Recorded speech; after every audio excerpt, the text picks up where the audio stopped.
Long time no see. Hi friends, I'm Diane and welcome to GLP-1 Chronicles. If you're new here, welcome, and if you've watched any of my previous videos, thanks for coming back. So no, I haven't fallen off the face of the earth.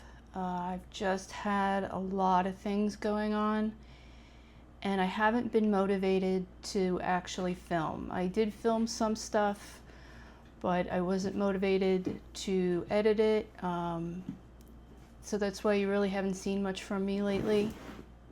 Sorry, my cat is playing in a box right now, because you know, cats in boxes. So I've been in a bit of a funk. Like I said, a lot of things going on around the house here and with some of our pets. Some of our pets have been ill. And it's taken a lot out of me. I haven't been motivated to really record anything, and I haven't really been tracking my food. My exercise has been almost non-existent, and I've been struggling for probably about 2 months now. I feel like I'm finally starting to come out of it, so that's why I wanted to record a video today to sort of kick my butt and let you know what's been going on and where I'm going from here. So like I mentioned, a couple of our pets have been ill. My girl Cookie, she had a lot of issues. Took her to the vet. She had a lot of inflammation in her pancreas and her liver. She lost a ton of weight in a really short period of time. We were sure she had hyperthyroidism, but the test came back negative for that. So we've been slowly working. She was on antibiotics and all these other things, and she seems to be coming around, or at least she's stable right now. We feel like she's gained a little bit of the weight back that she's lost. So hopefully for the time being, she's okay. Then we have 2 dogs. They're both 16. We have a beagle named Maddie, and we adopted my mom's dog, Coco, after she passed away. Coco's got some issues. Anytime you have a senior dog, you've got issues. She's stable right now. Maddie has, she's got some things going on, and we're not quite sure what's going on with her. She's been having trouble eating. If you know anything about beagles, you know they love to eat, and her appetite is fine. She wants to eat. She's always looking for food. It's just that there's something going on with her mouth. So I took her to the vet last week, and he examined her, and what he thinks is going on is what he said is the muscles that they use to chew kind of run around the outside of their face. And he said it appears that they've atrophied. I don't know why all of a sudden that would happen, but apparently that is something that can happen. And so he tried to examine her mouth, and she would only allow him to open it about that much. And it seemed to be painful for her to open it more than that. And he did some tests on her and pressing certain areas, and he said that the muscles there aren't really responding. So he thinks they've atrophied a bit. There's nothing we can do about that. He gave her some pain meds, and he told me to make her food very sort of watery, so she could sort of like slurp it up, but she makes a tremendous mess. The food falls out of her mouth sometimes, so it takes her a long period of time to actually eat. So that's been concerning. And then she had some bacteria in her urine, so she's on antibiotics for that. He thought that she might be diabetic, but again, the test came back negative for that. She lost about 4 pounds in a short period of time, and so we're not exactly sure what's going on with her. We're trying to decide how to move forward, whether we're going to put her through a whole battery of tests. The doctor also said that he thought that she might be having some disc problems and some arthritis in her legs, because she's not, the way she's walking, she's kind of, I don't know how to explain it, but she's not walking normally. She's kind of keeping her legs very straight when she walks. So she's got a whole bunch of things going on. I think I talked about in a previous video, I had car trouble, $3,000 car bill. So it's just been kind of one thing on top of another, and it's just, I felt like I haven't been able to get a break. Bob got a promotion at work, and he's been working long hours, 10 to 12 hours a day. So he comes home, he eats, and basically he's awake for an hour, and then he's falling asleep on the couch, so he goes to bed. So we haven't been able to really spend a lot of time together. So it's been a lot, and all of that was taking up so much bandwidth in my head that I couldn't focus on tracking all my macros and weighing every gram of the food I was eating, and it was just too much. And so I stopped. I just gave myself some grace. Unfortunately, I gave myself too much grace, and I started eating poorly again. And today I got on the scale for the first time in probably 2 months, and I gained about 5 pounds, which, all things considered, looking back on what I was eating during that 2-month time frame, I'll take 5-pound gain, because I thought it was going to be a lot more. Thank goodness for Mounjaro. And so I feel like I'm slowly starting to come out of my funk, and today's the first day I'm actually tracking my food in 2 months. I still have, my immediate goal is to lose, to get under 200 pounds. So I probably have about 45-ish pounds to do that. Because I haven't been under 200 pounds probably since I was in college. So we're talking 30, almost 40 years. And that's my immediate goal. That's the thing I want to shoot for the next few months, is to get under that. And I've never made an actual goal weight, because I've been overweight pretty much my entire life. So I don't even know what a good goal weight would be for me as an adult. So, like I said, I've been kind of a little off the rails. Like I said, I didn't make the best choices in terms of the food I was eating. I was eating a lot of crap. And to be honest, I felt like crap, and I still feel like crap, because I was putting crap into my body. So I'm disappointed in myself. But lesson learned. When I was eating the crap and feeling like crap, that's how I felt 100 pounds ago. And it was such a stark reminder of how important it is to put quality, high nutrient ingredients in your body and not eat garbage all the time. Because I felt like garbage. I mean, I haven't felt this bad in a really long time.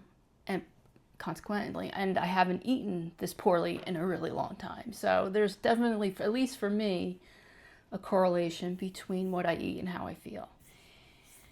So that's a lesson, and every once in a while you need to get your butt kicked, and I certainly did. I'm coming up on 3 years of being on a GLP-1 medication, and it'll be 3 years at the end of November. And I don't want to say I got complacent, but I took for granted what these medications have done for me. And I was really sort of kicking myself for just falling back into my old habits.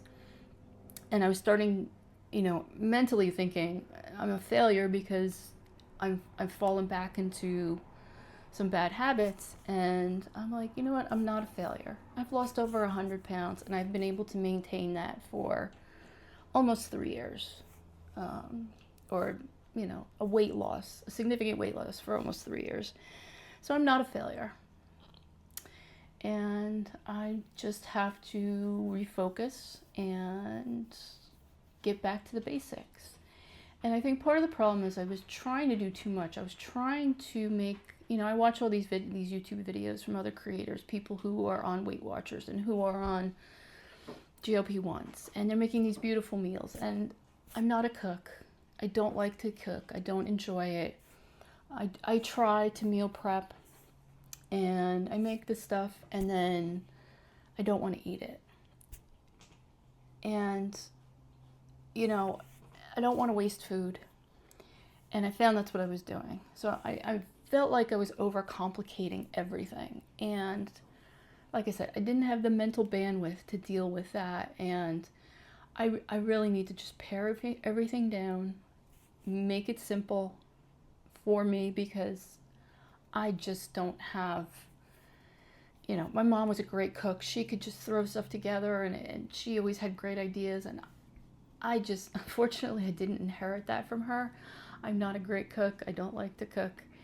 And I have to make simple things. When I try to make complicated things, it never works out, and I frustrate myself. And that makes me want to give up. And so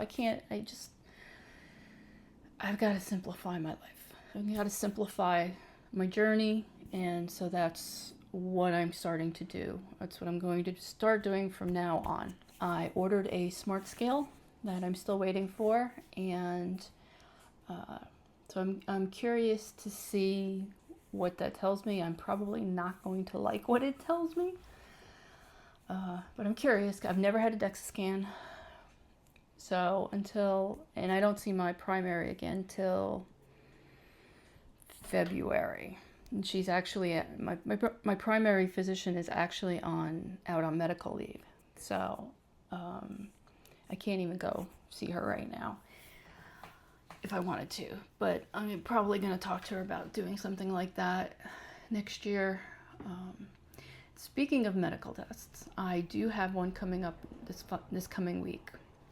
When I saw my cardiologist in August, I've already had a stress test this year. I've already had an echocardiogram, so he has a pretty good basic idea of my cardiac health. My father had heart disease. He died at the age of 38 from a massive heart attack. My paternal grandmother had heart issues her entire adult life. She had cardiac issues. She had several angioplasties. So there is heart disease in my father's family, but not in my mother's. So I'm hoping that my heart tends towards my mother's side of the family, not my father's. And like I said, the cardiologist, nothing significant has shown up on any of my cardiac tests. But because of the family history on my father's side, we're trying to be more cautious.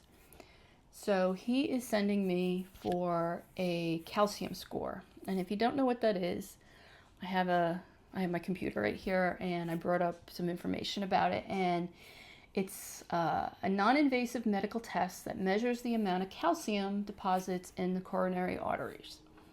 And apparently it's a very simple test. You just go for a CT scan. It takes I was told it takes 5 minutes, unless they can't get your heart rate down. They want what I was told by the scheduler is that they want your heart rate in the 80s.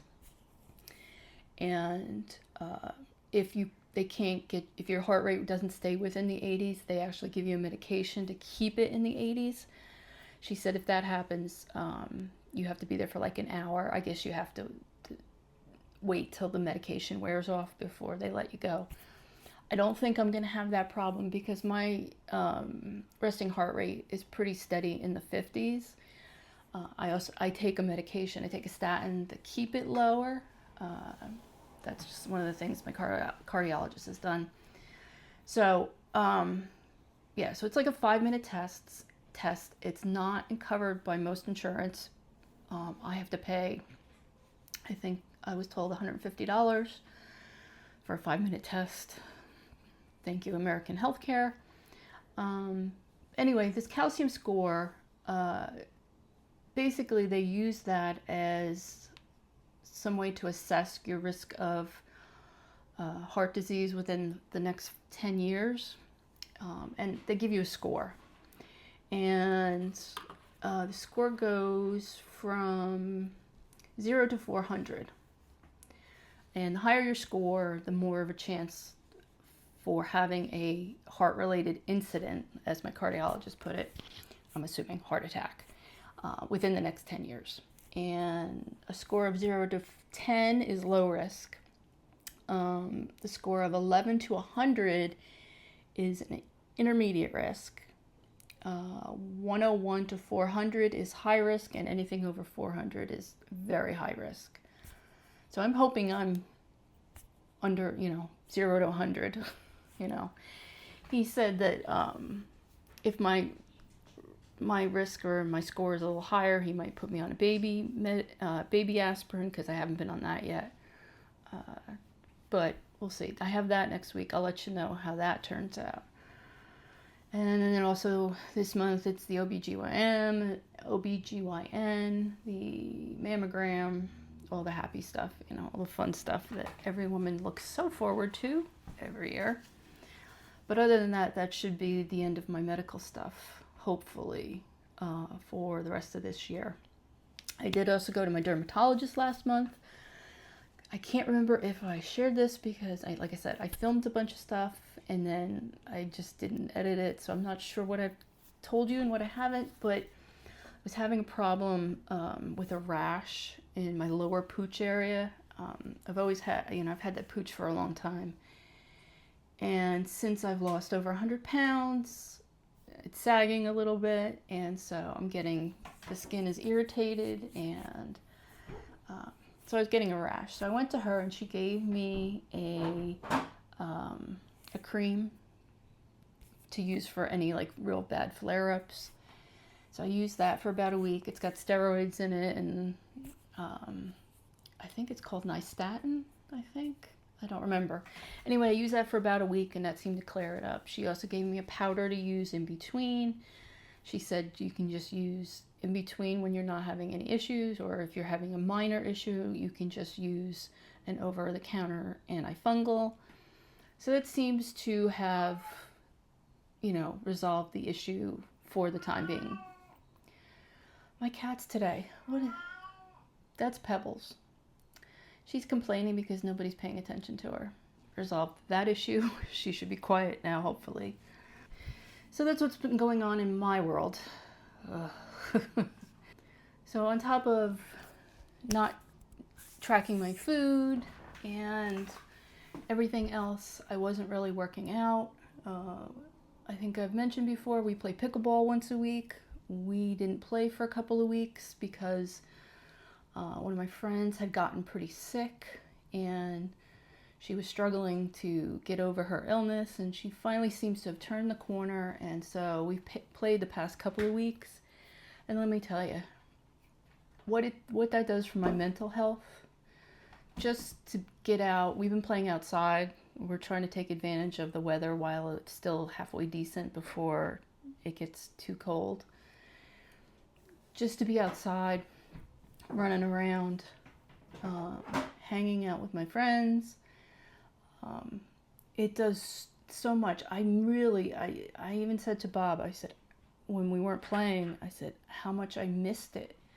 And he's like, me too. He goes, really, just to get outside, hang out with our friends and have fun. Because honestly, when we play, we're not super serious about it. It's, we're all pretty much beginners still, even though we've been playing for several months.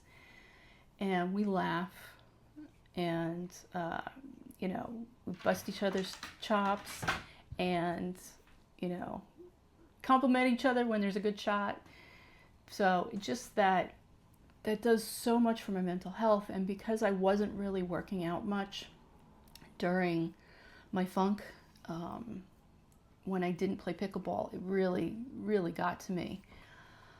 I know in my last video, I showed you my new bike. Haven't really ridden. I rode that once since my last video. My friends were going. A bunch of us all got new bikes, all fat bikes with the really wide tires. And so my one friend John texted me and said, we're going to ride this one mountain bike trail. We're going to take the fat bikes. Do you want to go? And I'm like, okay, you know, because I haven't been riding. I haven't been working out as much. And I actually hadn't been on this particular mountain bike trail in probably since before I started my GLP-1 journey. That's how long it's been. So I was a little nervous to go and to see, you know, the fat bike is a heavier bike. And I haven't, you know, I've been riding a road bike, so the road bike weighs nothing, and just riding on the road. And with the mountain bike, it's, you know, the fat bike is much heavier, and then you're riding on trails where it's, you know, you're going up and down and around and over. So I was a little nervous, but we took it easy. We stuck to the main trail. We also did a Boy Scout for his Eagle Scout project built a skills area where it's got different little things you can do, little drops and little boardwalks you can ride over, and then, you know, turns and berms and all this stuff. And so we did that. I did a few laps of that, and that was fun because like I said, I haven't really ridden a mountain bike in years. So it was fun to actually get out and do that. On this one particular trail that we rode on, they call it a hill, but you know, there's no real major hills on Long Island. It's pretty flat. And so there's this hill, which really it isn't a hill. It's like it's an incline. And that's the part that I was most nervous about, especially on this big heavy bike. I'm like, how am I going to get up it? Because in the past when I'd ridden it, I'd get to the top and I'd be huffing and puffing and puffing, and I'd have to stop and catch my breath, and I'd be like wheezing practically for going up this thing. Like I said, I hadn't ridden this trail since before I lost over 100 pounds. And I'm not going to say going up the incline was easy, because it's not easy. But it was easier, and when I got to the top, I wasn't huffing and puffing and all of the things. You know, I could have kept going. I didn't have to stop, but we stopped.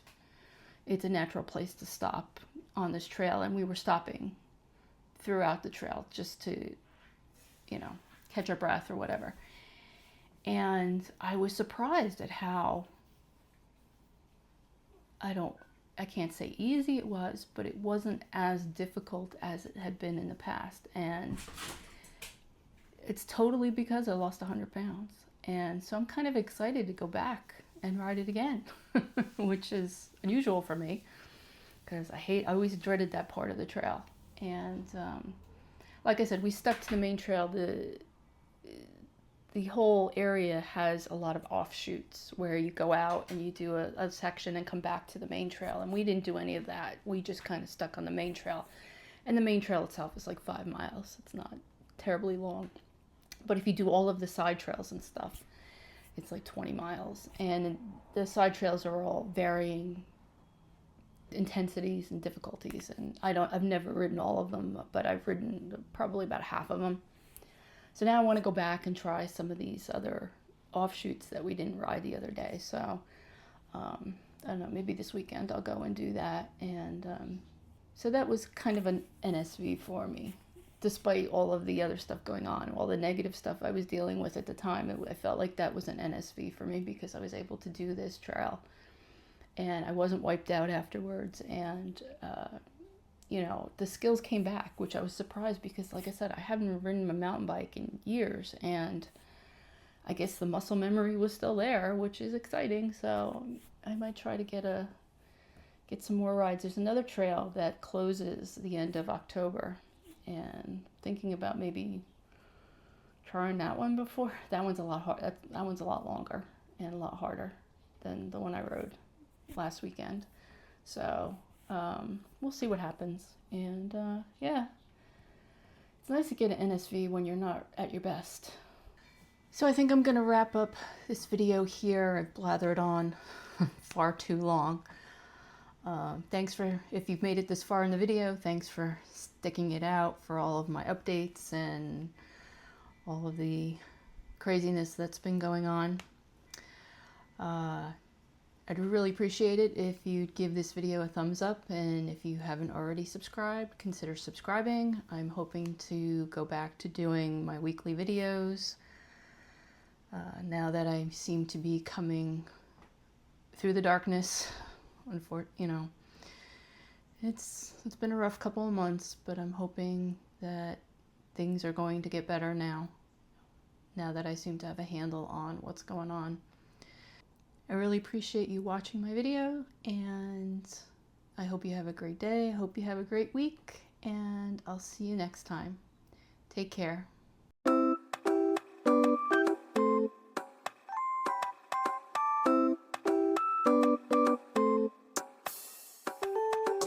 a little bit of loving, just a little bit the real.